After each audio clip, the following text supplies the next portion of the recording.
rero bakunze ba Samuzos TV, banje kubasuhuza mbibutsa gukanda subscribe, like, share na comment kugira ngo ukomeze kubona amakuru ku gihe. Rero tudatinze muri Repubulika ya Demokarasi ya Kongo, mu gihugu cy'igituranyi kiri hafi yacu hano, ikirunga cya Nyamuragira kirimo kiraruka. Ubuyobozi bw'ikigo OVG gishinzwe kugenzura ibirunga muri Repubulika Iharanira Demokarasi ya Kongo bwemeje iruka ry'ikirunga cya Nyamuragira kirimo kuruka mu ishyamba ry'ibirunga.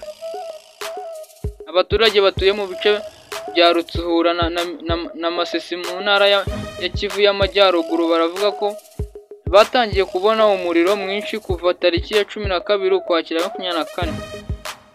Nubwo abakozi b'ikigo gishinzwe igenzura ry'ibirunga bamaze igihe mu bikorwa by'imyigaragambyo kubera kudahembwa, Prof Charles Baragizi, umuyobozi wa OVG,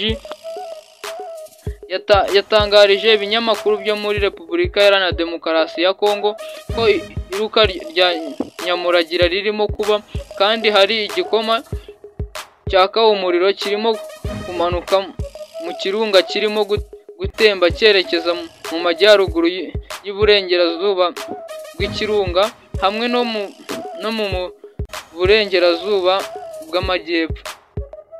Avuga ko amafoto y'icyogajuru agaragaza ko inzira eshatu zirimo kunyurwamo igikoma